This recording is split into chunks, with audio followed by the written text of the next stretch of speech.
belajar di mana saja, kapan saja.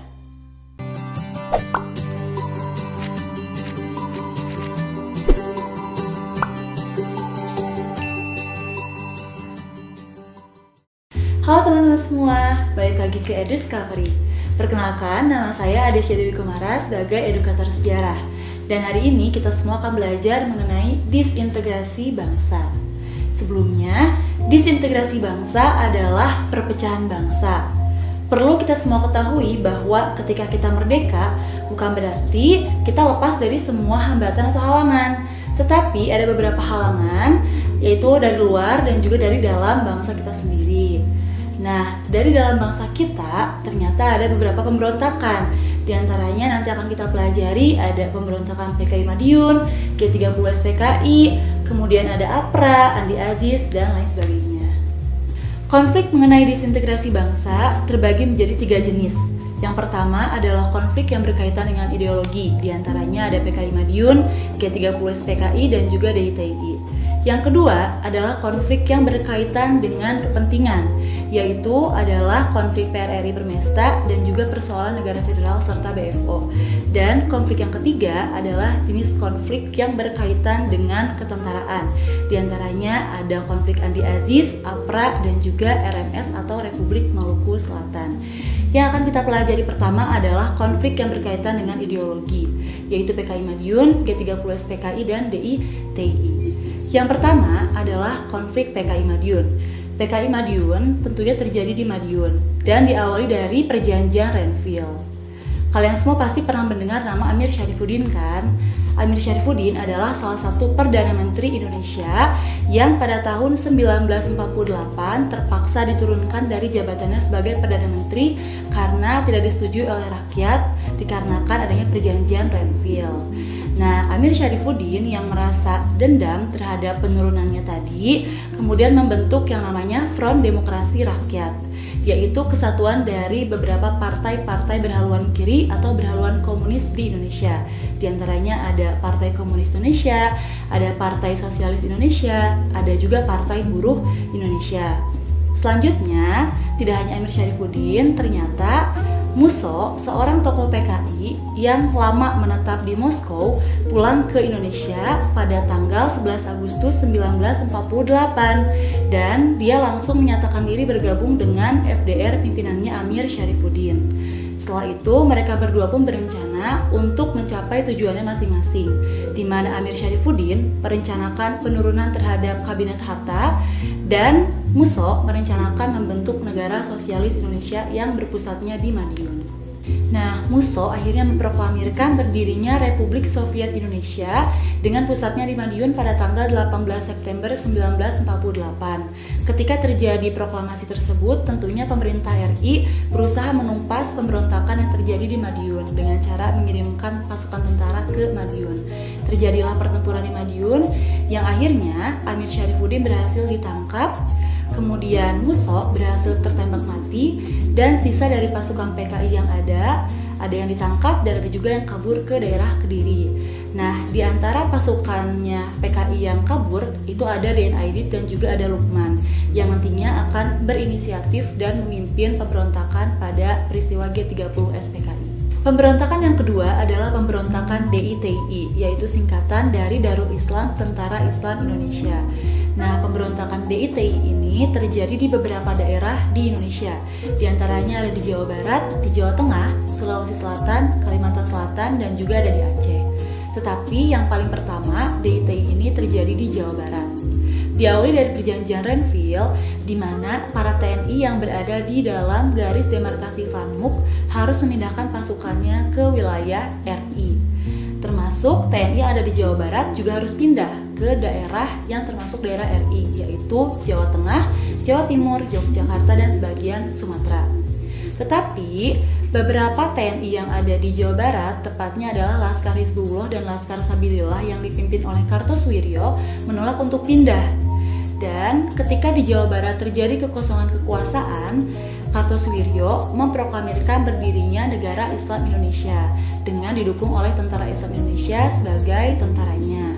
Proklamasi itu dilaksanakan pada bulan Agustus 1948. Untuk menumpas pemberontakan DITI, pemerintah RI mengirimkan tentara divisi Siliwangi ke Jawa Barat dan divisi Siliwangi menggunakan taktik pagar betis untuk menyerang DITI. Operasi militernya sendiri dinamakan Operasi Baratayuda.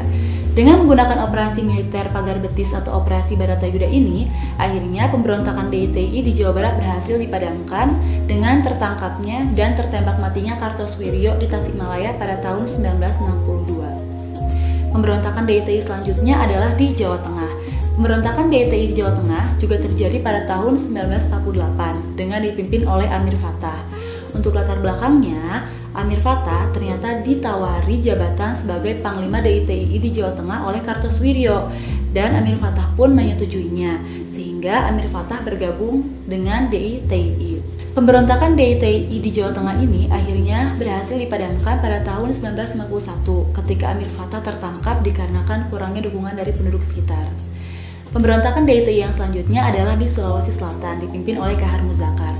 Jadi Kahar Muzakar sendiri sebelumnya adalah seorang tentara yang bertugas di Jawa, tetapi dia dipulangkan ke tempat asalnya yaitu Sulawesi Selatan untuk mengatasi pemberontakan dari KGSS atau Komando Gerilya Sulawesi Selatan. Setibanya Kahar Muzakar di Sulawesi Selatan, dia bukannya menyelesaikan masalah KGSS tapi malah ikut bergabung dengan KGSS.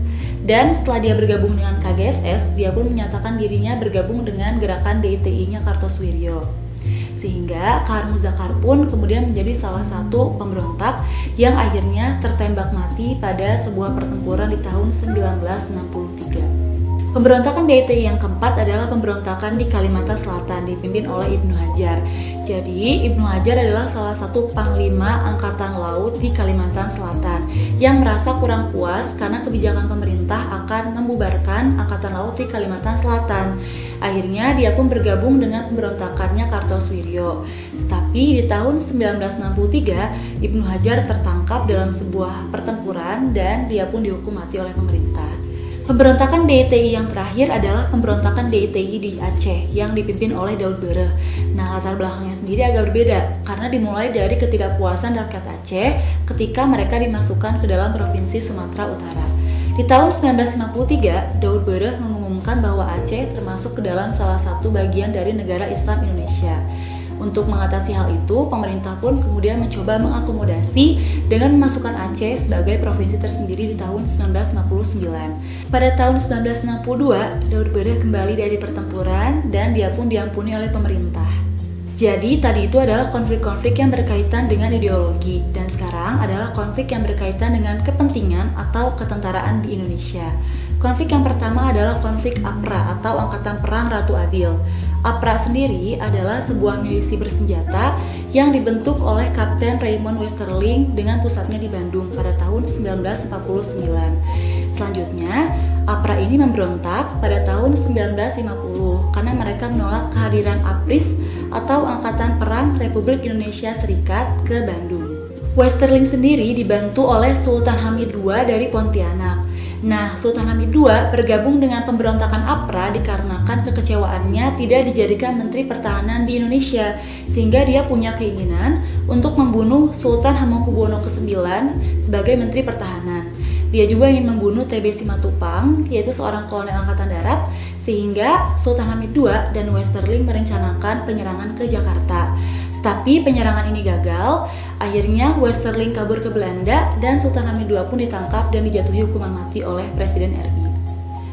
Selanjutnya adalah pemberontakan Andi Aziz.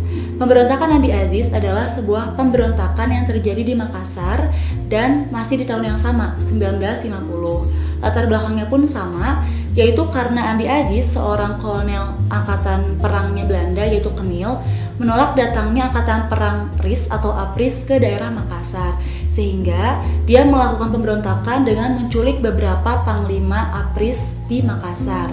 Pemerintah mencoba mengakomodasi keinginan Andi Aziz dengan memberikan Andi Aziz toleransi untuk melapor ke Jakarta dalam tenggang waktu 4x24 jam atau 4 hari. Tetapi selama 4 hari tersebut Andi Aziz tidak melakukan apa-apa dan dia malah terlambat untuk melapor ke Jakarta, Sehingga setibanya Andi Aziz di Jakarta, dia langsung ditangkap oleh pemerintah dan langsung diadili. Pemberontakan yang selanjutnya adalah pemberontakan RMS atau Republik Maluku Selatan. Republik Maluku Selatan adalah sebuah negara baru yang diproklamirkan oleh Sumokil, mantan Jaksa Agung Negara Indonesia Timur pada tanggal 1 April 1950. Tujuannya sendiri adalah untuk memisahkan Maluku dari Republik Indonesia dan membuat pemerintahan sendiri di Maluku. Selanjutnya, pemerintah mencoba berunding dengan Sumokil dengan mengirimkan Dr. J. Leimena ke Maluku.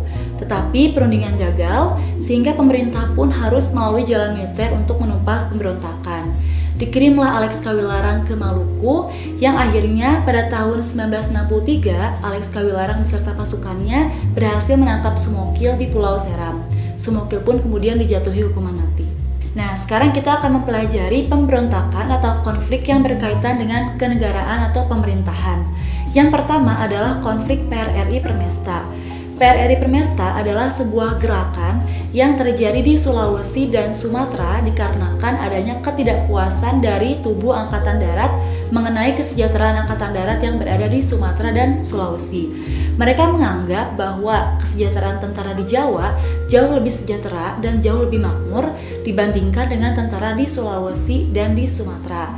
Akhirnya, mereka mendirikan beberapa dewan-dewan sendiri. Di antaranya ada Dewan Benteng, Dewan Gajah, Dewan Manguni, dan Dewan Garuda. Dewan-dewan yang tadi itu bertugas untuk merebut pemerintahan di daerahnya masing-masing. Seperti contohnya, Dewan Banteng harus merebut pemerintahan di Sumatera Barat. Kemudian Dewan Gajah harus merebut pemerintahan di Sumatera Utara. Pada tanggal 15 Februari 1958, Ahmad Hussein menyatukan dewan-dewan yang tadi dalam sebuah pemberontakan yaitu PRRI, dan dirinya mengultimatum pemerintah pusat serta mengatakan bahwa telah dibentuknya pemberontakan atau Pemerintahan Revolusioner Republik Indonesia, disingkat PRRI. Selanjutnya, berita mengenai adanya PRRI menyebar ke daerah Sulawesi yang lainnya, sehingga di Sulawesi muncul juga gerakan Permesta yang merupakan gerakan dukungan terhadap PRRI. Operasi militer pun langsung dijalankan, dan di tahun yang sama yaitu tahun 1958 pemberontakan pun berhasil dipadamkan. Nah, sekian pembelajaran kita hari ini mengenai disintegrasi bangsa. Sampai jumpa lagi di video Eduscovery berikutnya. Jangan lupa follow, like, dan subscribe media sosial EduLab Indonesia yang lainnya. Dadah!